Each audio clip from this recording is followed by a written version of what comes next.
That was from Written on the Wind, an enormously successful film that Douglas Sirk directed in Hollywood more than 20 years ago. He made films like Imitation of Life, Magnificent Obsession, and A Time to Love and A Time to Die. In my view, he's a remarkable director. Now he lives here in Lugano in Switzerland. He's 79, but he hasn't stopped working, because for 3 or 4 months of each year he teaches students in Munich his experience in film. And his experience is enormous.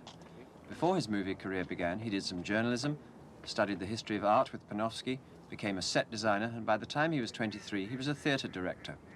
From 1929 till 1933, he ran the Altes Theater in Leipzig, putting on opera and drama. But these were the years when the Nazis were coming to power in Germany. It was a time I just hate to remember, because nothing but treason. By treason, I mean people you had liked, had even actors, for instance, you had hired, and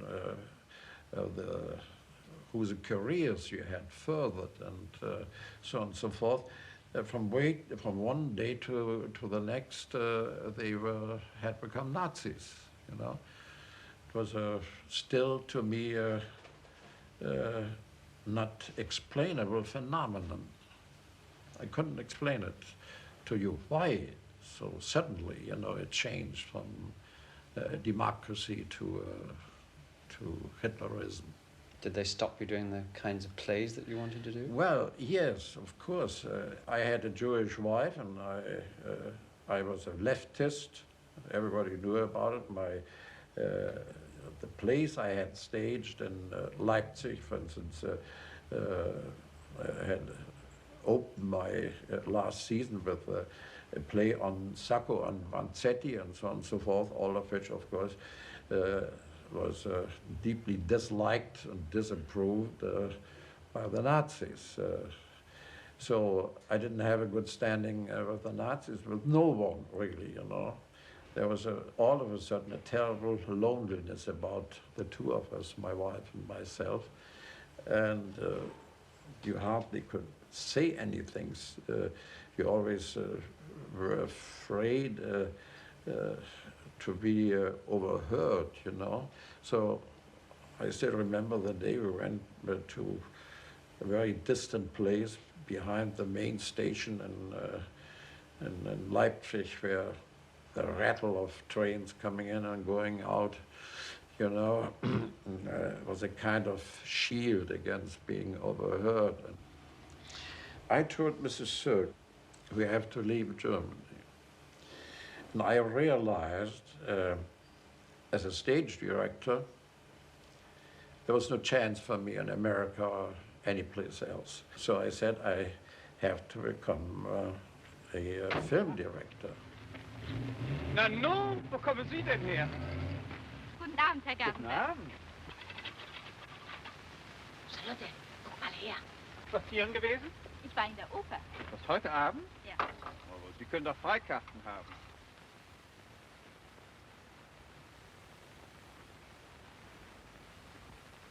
He got into films by doing a stage production of Twelfth Night, which so impressed one of the chiefs of the big film company, UFA, that he gave him a job. His first major success there was a feature called Schlussakkord, The Lost Chord. It's a good title. And I was, as always, I've been attracted by titles. I liked the title. It was a script which was, to my mind, then already a melodrama. It had music in it, as I always have been defining melodrama. Most of my films, I found out to my own surprise, have a lot of music in it, orchestras, and always has some music in it. Now here I had Beethoven's Ninth Symphony in it, which was quite audacious.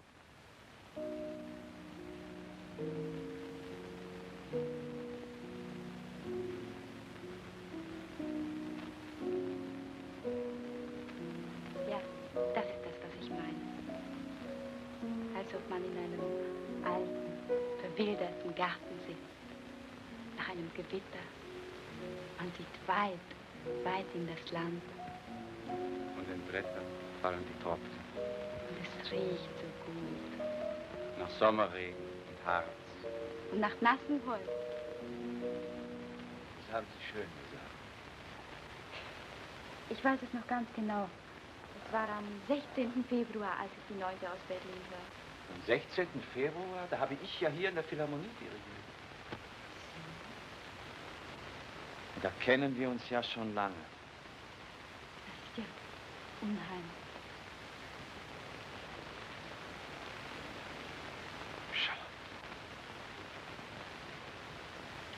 Charlie. Was ist denn? Charlotte. Charlotte. Charlotte.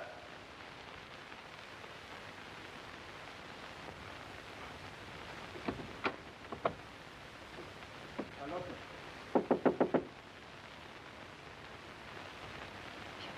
Charlotte. Charlotte.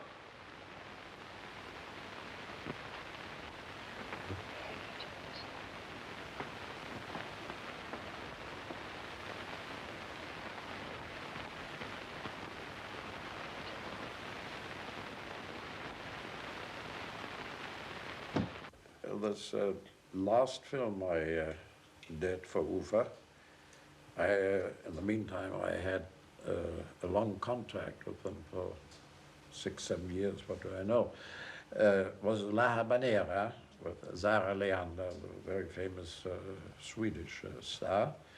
And this picture took place really on Puerto Rico. Mm-hmm. And so it had to be shot outside of Germany. I picked Tenerife. I got out of Germany. I shot the film, and I You didn't come back? Yes. Did they try to get you back? Well, they did, yes. They did everything to get me back. I got a letter from Goebbels telling me my wife could stay outside Germany, and I could even send some money to her, you know, but they needed me in Germany as a director, which was true because so many had left, you know. There was a need for movie makers in Germany. And then I wrote a long letter to UFA, and not holding back anything, I told them how gruesome it was for me, and I had not the slightest idea ever to return to Germany. And after this letter, I knew I had to get out of Paris. So I got a job in Holland, of all places, together with a German playwright, Zuckmeier, and then very famous and very good playwright. Both of us together, he wrote the script, I directed the film. Miserable salary, but we thought we were safe in Holland. Of course we weren't, because, as you know, the Nazis came to Holland too. Fortunately, we were able to leave just before the Nazis came in, on the last boat to America on the Statendam. And so I came to America, to New York first, then to Hollywood. Could you speak English? I couldn't. I spoke Latin, I spoke Greek, I spoke French, I spoke Danish, I spoke German, but I didn't speak English.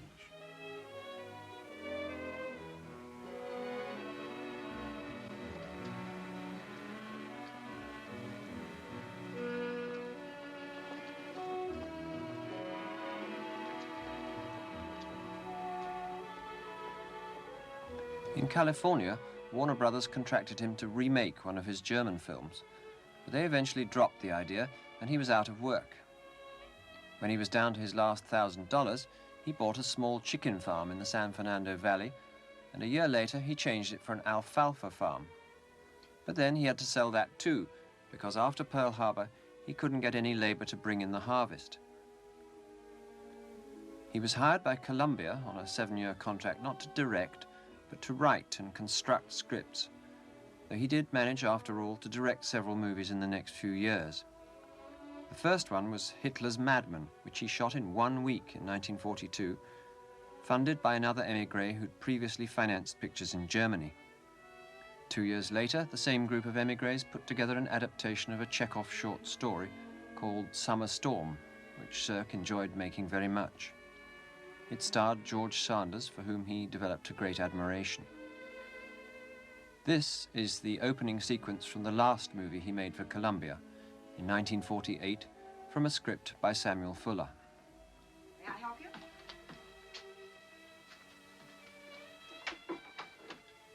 Jenny Marsh. First office to your left.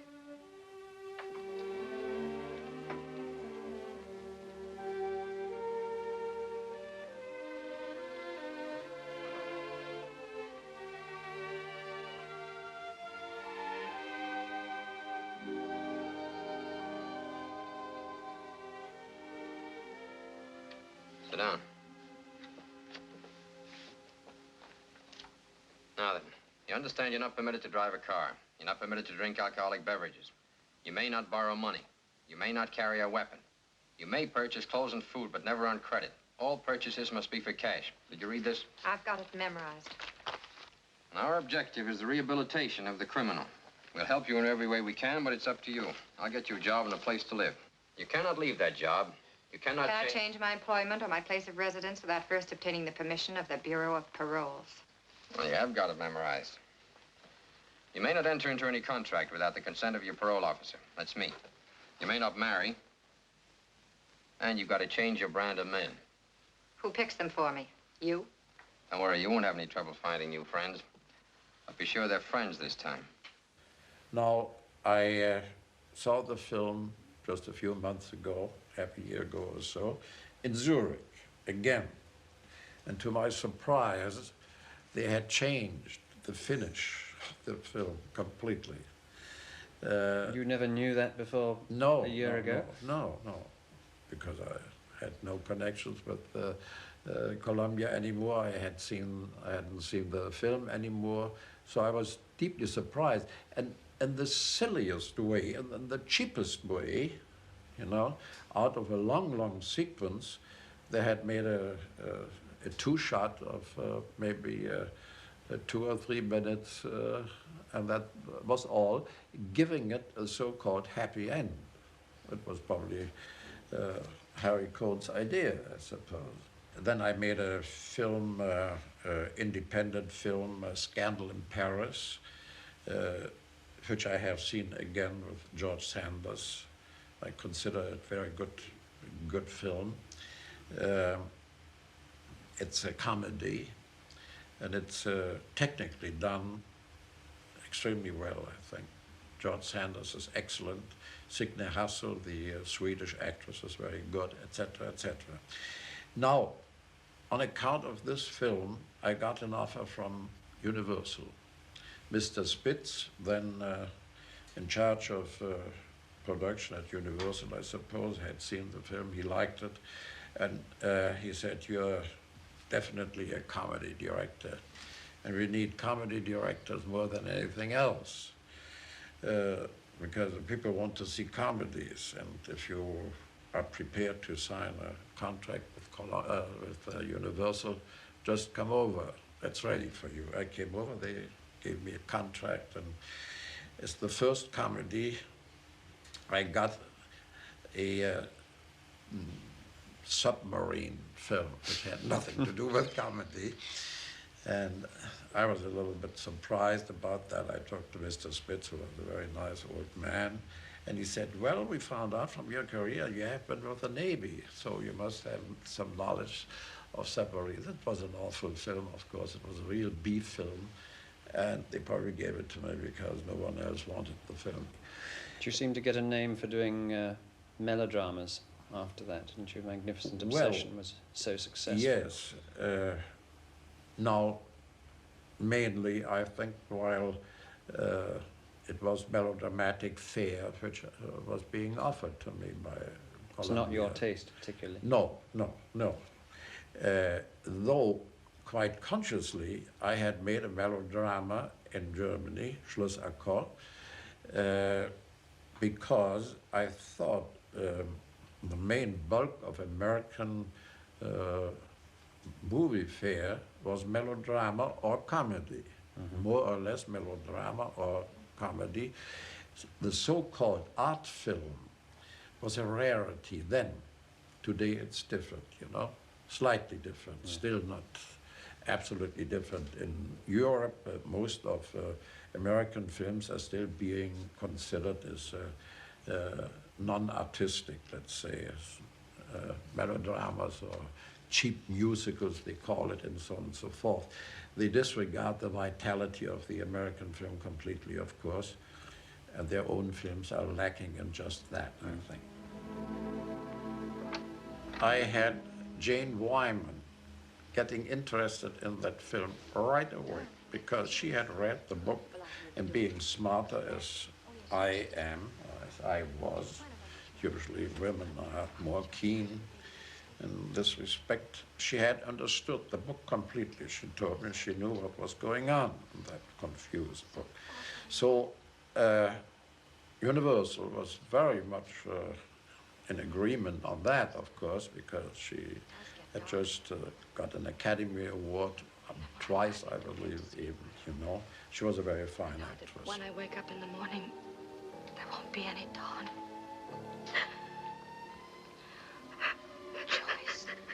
Joyce, forgive me. I didn't mean to parade my emotions. Maybe I do need a pill. Would you mind getting me some warm milk? Of course not. Yeah, just sit down here. I'll only be gone a moment. I'll just go down to the hotel kitchen and warm some milk.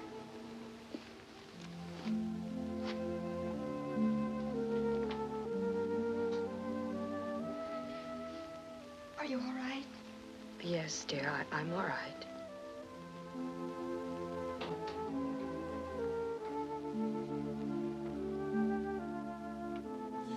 So I did it mainly because of her, I think, to have a first-rate star in the film. But beyond that, I smelled, I only can say I smelled something interesting in the film, something which I would call metaphysical. It's not religion, of course, it's of that crazy kind, you know, so many sects are preaching in America, and you know, it's typically American. I do think this film never could have been a success, or the book, outside of America. And I realized it might be a success. And there were some interesting things in it. Now, I have been speaking about this various times, and I hate repeating myself, because I mentioned Euripides, the Alcestis of Euripides, as a parallel to this book, which is, of course, a little bit crazy. I agree with you. But again, in Euripides, we have a similar metaphysical quality, which is, has a little bit to do with that in Magnificent Obsession. I don't want to go into that because it's the idea that one person dies so that another person can live. That's right. That's right. And this interested me. And I thought, if you forget or make an audience forget about the cheapness of the other stuff, maybe this can hold an audience, an American audience. So this is why I did the picture. I did it in color, which helped a little bit. Jane Wyman helped. Rock Hudson became a star just on account of this film. Mrs. Phillips, I want to talk to you. I'm very busy. Oh, I was just leaving. Goodbye. Goodbye, and thank you.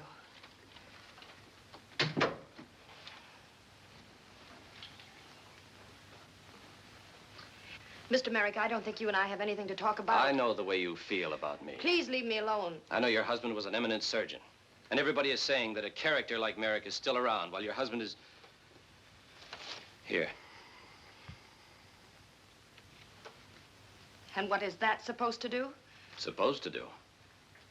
Most people would be very glad to get it. Will paying all those thousands help you forget it happened? It's all very simple to you, isn't it? A check can take care of anything, anytime. Most people would be very happy to receive $25,000. Was it my fault? I didn't ask you for your resuscitator, you know. Smash up somebody's car when you're drunk and write out a check. Get in a mess with a showgirl and write out a check. And when a man dies, write out a check to his widow. Account paid in full. Listen, leave Mrs. me Phillips. alone.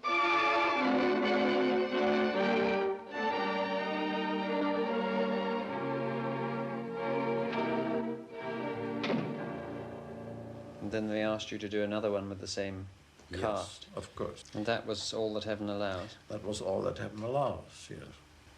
In spite of a poor story again, you know, or let's say nothing of a story, I got interested in the film.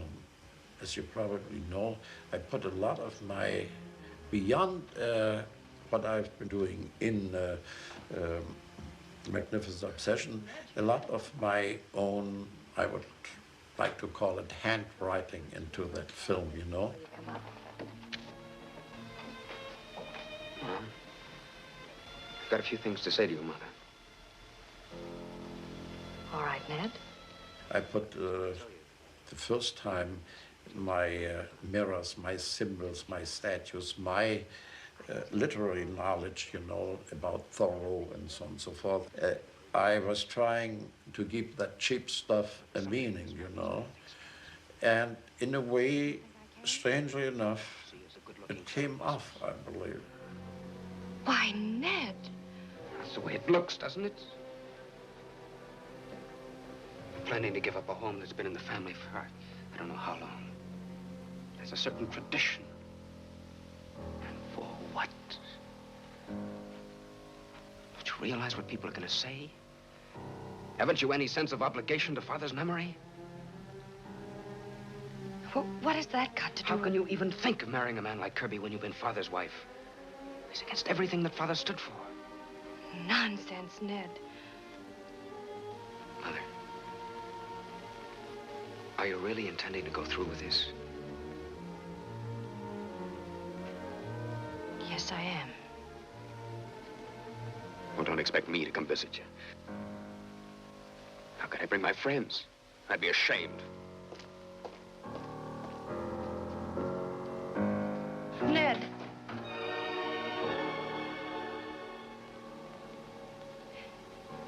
Ned, we mustn't let this come between us. If you mean Kirby, he already has.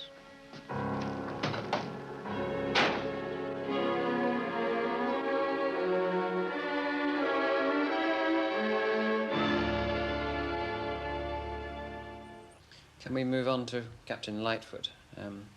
You made that entirely on location in Ireland, did you? Yes, I made it entirely on location. It's not a single studio shot, and even by coming back, I haven't reshot anything. And I picked it because I liked Ireland. So I was sent over there without any studio interference, which was the first very good thing. Rock Hudson proved to be a pretty good comedy actor in this film, which is really a comedy about a part of the Irish Revolution. All those characters are true to history, you know. I screened it in Ireland, and the Irish, which is the main thing, were just enthusiastic about it. The only thing they had against it, they felt this part of their revolution should have been treated not in a comedy, but in a slightly more serious way.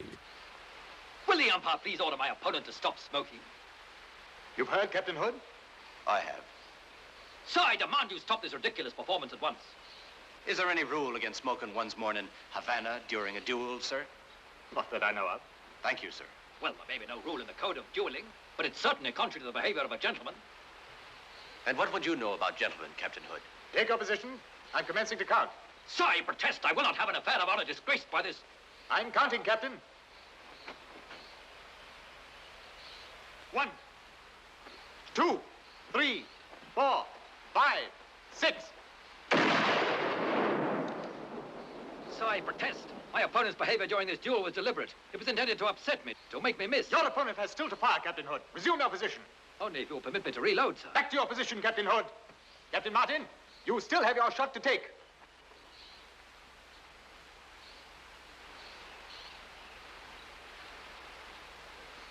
I will take my shot. If ever I see your face around Dublin again.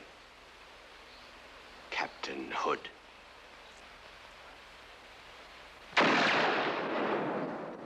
We move back to California with Written on the Wind. That seems to be, on the face of it, again, a melodrama. I mean, you use the phrase melodrama in its strict sense, with music and drama, don't you? I think a lot of other people think of melodrama as heightened drama, don't they? And Written on the Wind is a very, very strong, dramatic, fast-moving film with kind of despair in it. The look of the film is so extraordinary. The colour is used very boldly, I think. You see, the first time I had a chance in this drama of psychic violence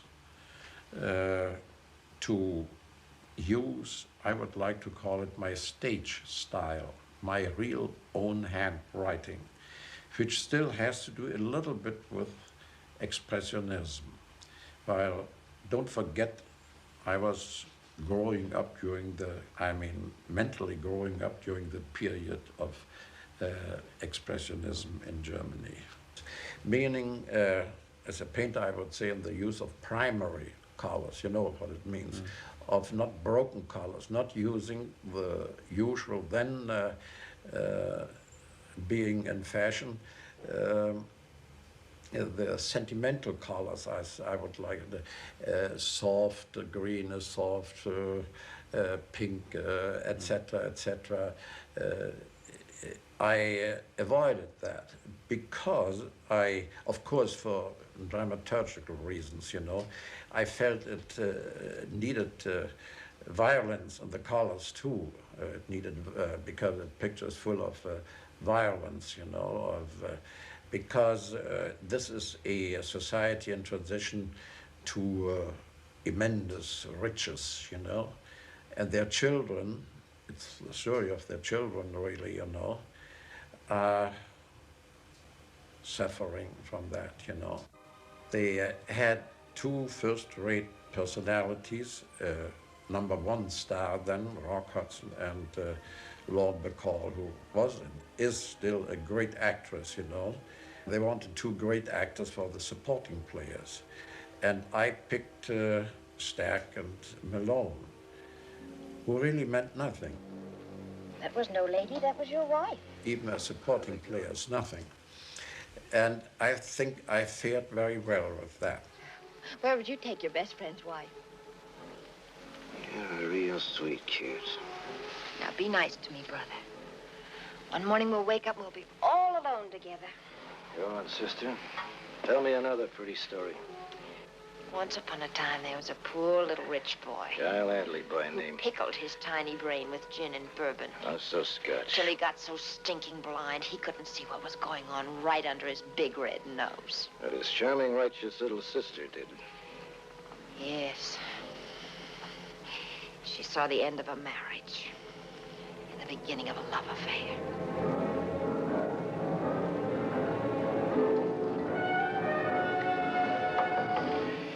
You're a filthy liar. I'm filthy. Period.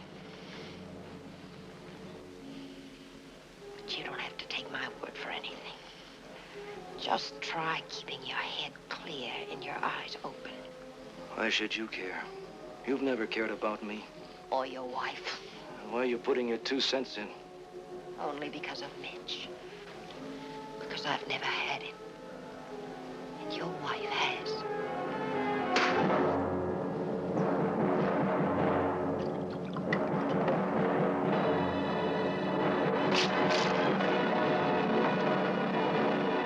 This film had to be directed on 2 levels, so to speak. They are the main actors, the stars. But the audience shouldn't identify themselves with the stars. They usually do in America, of course. So I had to throw everything to the supporting players, which I did. Because these two poor, rich kids, you know, they are the really wonderful characters, the split characters, the ambiguous characters, the suffering characters. There's the twilight of the soul within them, you know. They are the suffering ones. I think you had the same similar cast in The Tarnished Angels. Was it your choice? Well, yes, definitely. It was my choice, more than any other film I have made for Universal, at least, you know. Maybe you know, I went back to an old project of mine. You know, I wanted to do it for UFA. I read the book first, The Pylon, in German, you know. And I always have been interested in flying. I've been doing, during the First World War, some flying myself. And I saw the first flyers rounding a pylon. Now, a very primitive thing then, you know. It was during my youth, my father took me to see one of them, you know. And so pylon struck me as something terribly interesting. Schumann nicked the pylon! He nicked it! Price can't be caught now. No, sir. He's flying the shortest, tightest, and fastest course.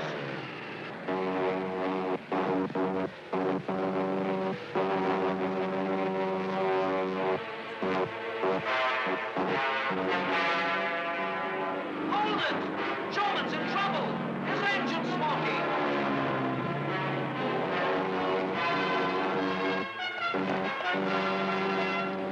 Wet! His plane's on fire! Stay off the field! Please, stay off the field!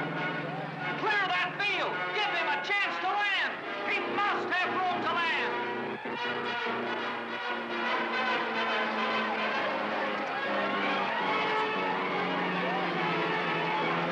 Give Schumann room! Please clear that beach!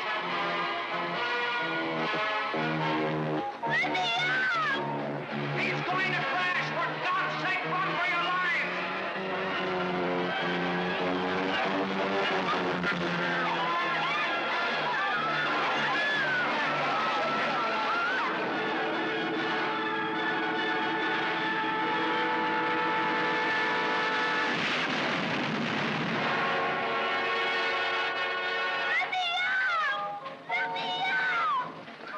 The bird, don't.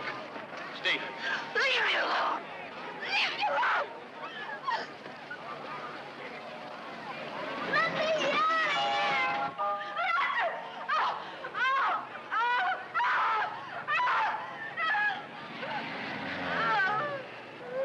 Let me out! Daddy! My idea was to do it, since it is a period film, you know, do it in black and white, which was more according to the period, you know. I wanted to stress this is a film about a time past. And in a way, after Written on the Wind, at any rate, it didn't follow immediately on Written on the Wind as far as shooting the films go, but the two of them belong together. I felt I couldn't employ the same style to it. It wasn't as violent, as glaring, let's say, a film, and it wasn't as critical in a social criticism, in a way of a social criticism, as Written on the Wind is, you know. I was saying more yes to those people. Certainly not more yes, I was saying 100% yes to those people, you know. Like that poor reporter who wants to find out about those gypsies of the air because he's deeply impressed by them.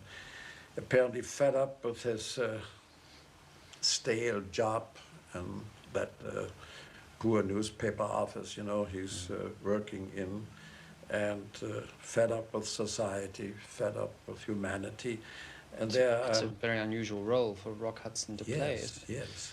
It was a daring casting for him, and he really lived up to it. By the way, Yes? when were you and Roger married? It was the summer of 1923. July 17th. We were in Portland, Oregon. It was the night before a big show, and we were working late on our plane. Then we went to the airport cafe for some coffee. What's the matter, Laverne? That delayed jump this afternoon give you the heebie-jeebies? I'm quitting. Hmm? Hey, Raj, Laverne says she's quitting. What is it, you fed up? Scared? Or are you homesick? No. It's just a fact of life. I'm in a family way.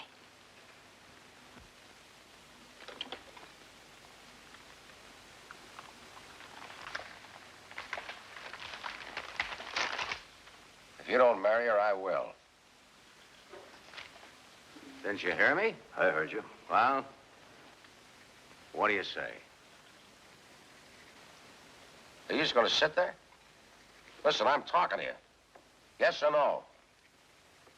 Quit playing a dummy. You going to marry Laverne or not? Laverne, why don't you say something?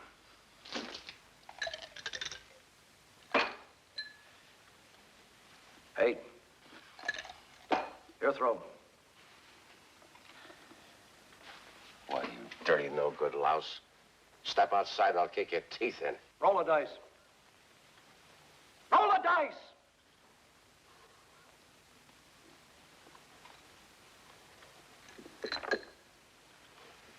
Okay, I lose.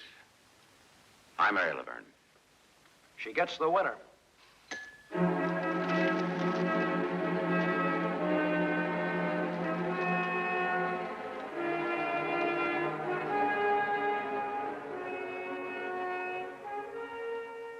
You used CinemaScope in Tarnished Angels. Did you find that? It's really of no advantage. It's good for certain frescoes. Let's say if you shoot a fresco, you know, a film with a lot of people, you know, and for a costume film or something like that, it could be very impressive. I think so, at least. But as a whole, I think the old format is pretty good. You shot Time to Love and A Time to Die in that as well. Yes. That has a lot of big scenes, doesn't it? Yeah. As well as it was better for them.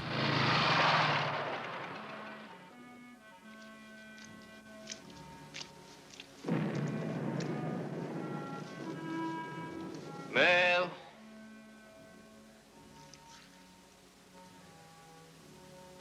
Mel. Emmerich. Dead. Bender dead. Dead. Zimmerman. It was practically my aim to avoid any fighting scenes, you know. Just hear the rumble of some cannons, whatever it is, you know. Did you get a very, very strong impression, as much as any other war film I've ever seen, of Yes, being I there? think so too. You see, anything indirect is stronger, in many cases at least, because you leave it or you hand it over to the imagination of your audience, you know. And I've always been trusting my audience to have imagination, otherwise they should stay out of the cinema. You know, you have to leave something open. Mm-hmm. You have to have an open ending, neither good nor bad.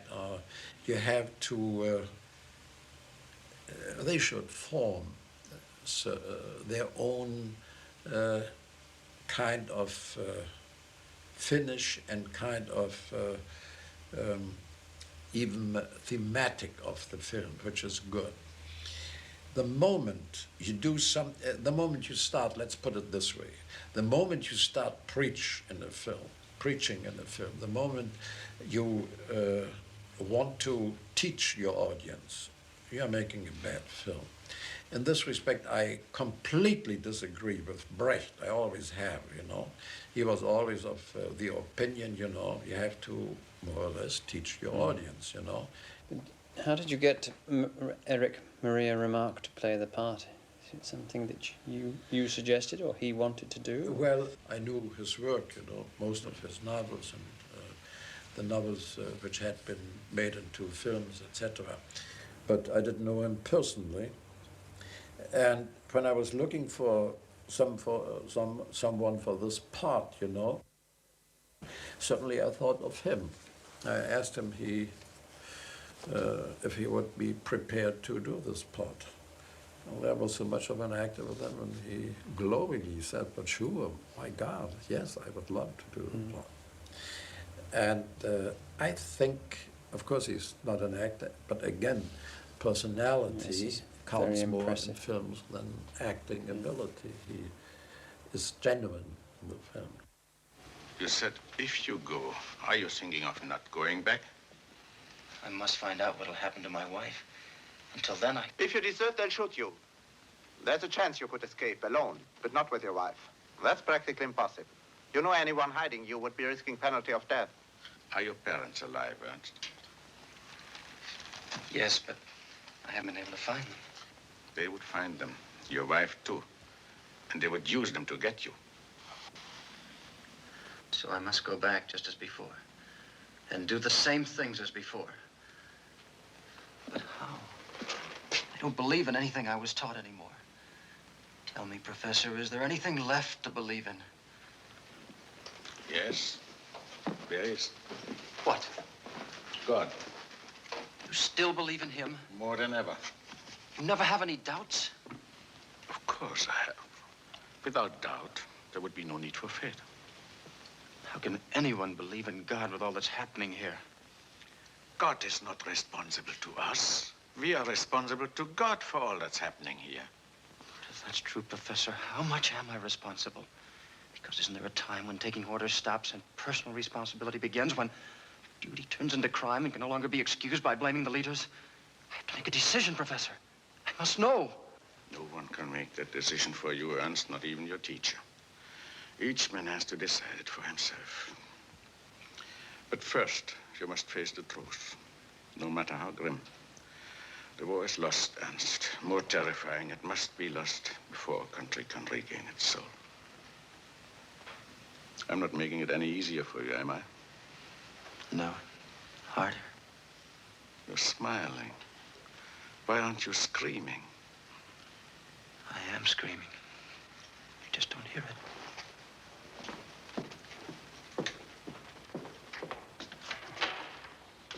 Imitation of Life is your last movie made in Hollywood. Mm. And in that picture, you use no end of reflections. What was the point, in your eyes, of doing that? Well, it's a picture which in a way is different from my other films, you know. The thing I was most interested in was the racial angle, really. The black girl, you know. And most people have misinterpreted the film, or at least what I wanted to do in the film. Because I was fascinated in the first place, I didn't like the story so much, by the title, Imitation of Life, because many of my films are about imitated lives, you know, and I'm interested in imitated lives. Now, here you had different layers of imitated lives. I threw the weight not to the star, Lana Turner. I threw it to a completely unknown person, Susan Kohner, who had never done a film before. Frankie, you're late. I thought you'd never get here. Let's walk down by the river. I want to talk to you. Susan Kohner is imitating a life, without any doubt, her life, because she is trying to escape from black. I'd do anything to be with you. Anything. That's not a bad idea. That's not a bad idea at all. Just tell me one thing. Yes? Is it true? Is what true? Is your mother a nigger? Tell me. Tell me! What difference does it make? You love me. All the kids talking behind my back. Is it true? No. Are you black? No, I'm as white as you. You're lying. I'm not. I'm not. I'm not.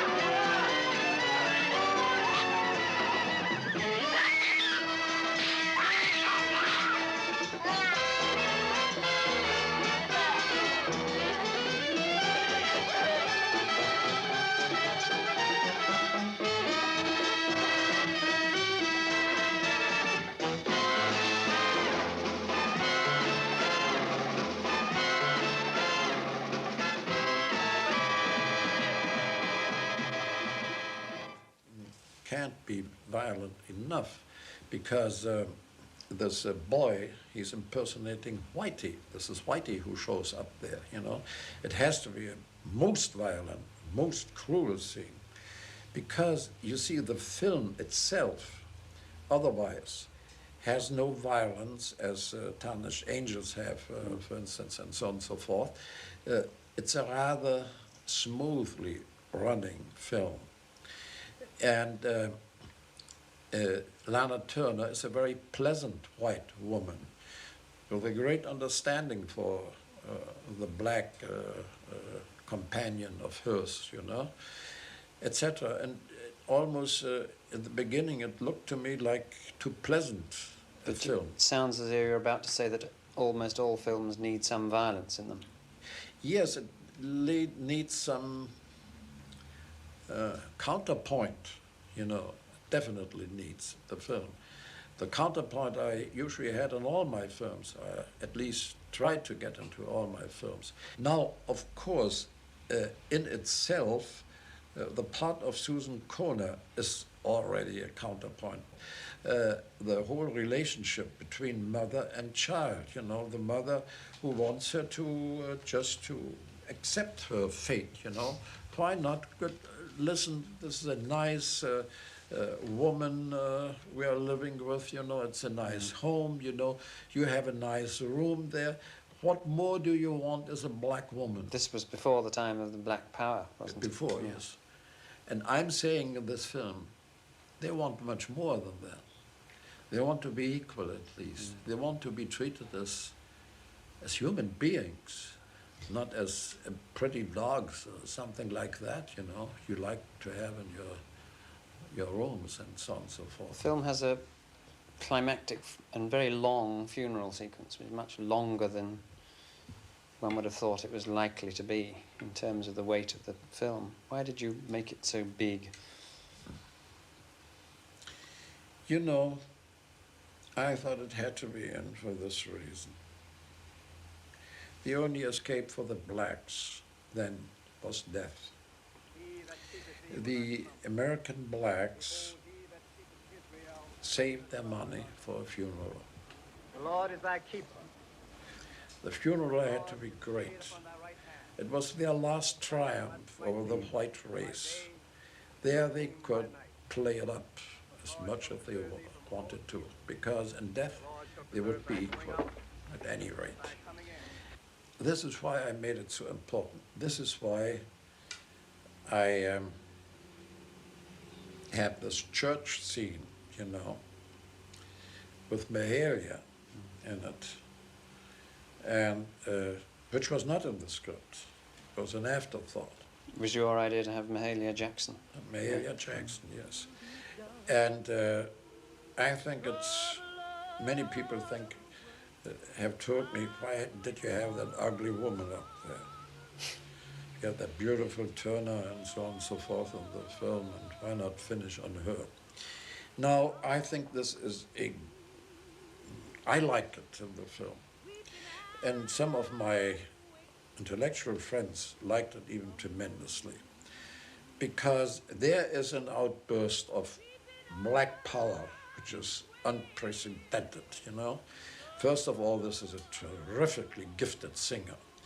And to have this really ugly but powerful face, the face of a rhinoceros, what do I know, you know, singing they're down over that mute crowd below her, you know. It's a triumph. Of His word, oh, my trouble in this world, Lord, the trouble in this world, Lord, how sooner will be done to trouble of this world. I'm going home. Ooh, to live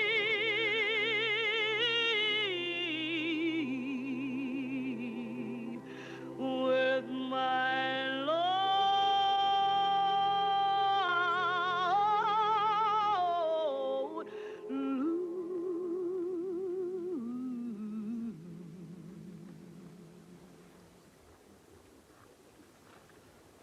Now, after Imitation of Life, you came back to Europe.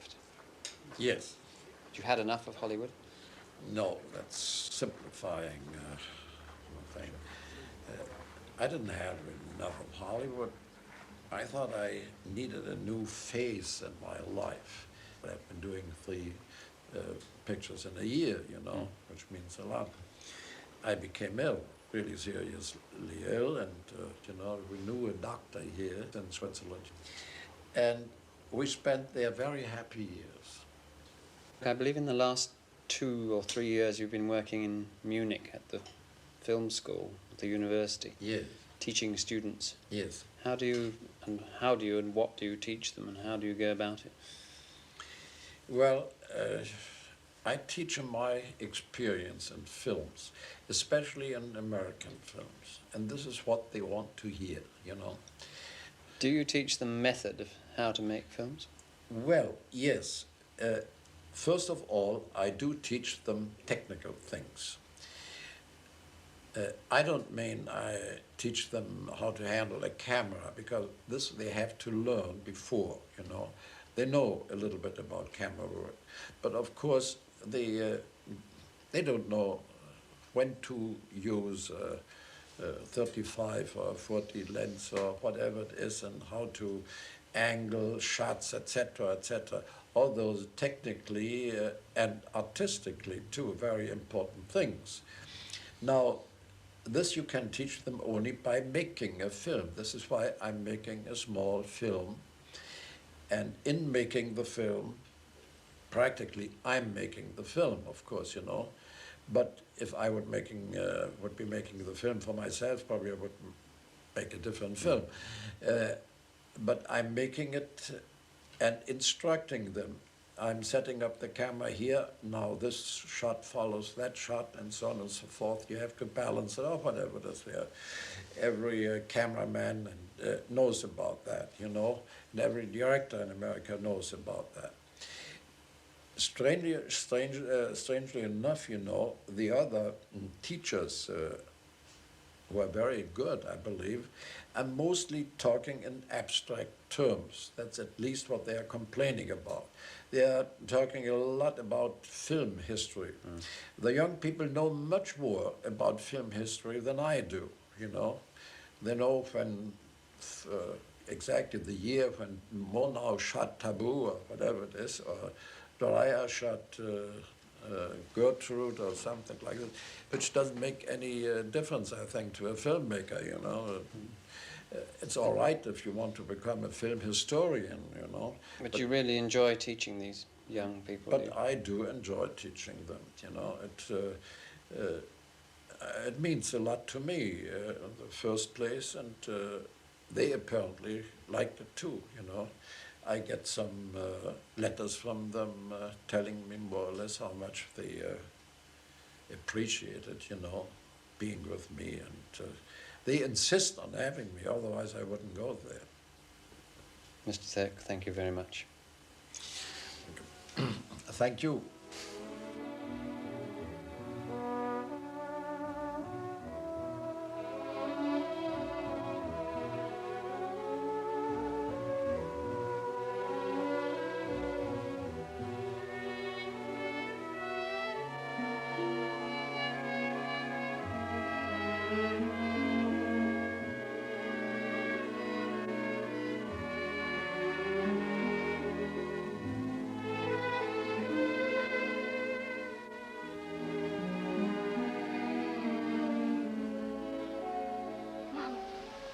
still isn't too late. If he loves you. Oh, please, Kay. Mother, Merry Christmas. Merry Christmas, Mrs. Scott, and Happy New Year. Kay and I couldn't afford anything but a table model, but it's got a nice-sized screen, and it's easy to operate. All you have to do is turn that dial, and you have all the company you want, right there on the screen. Drama, comedy, life's parade at your fingertips.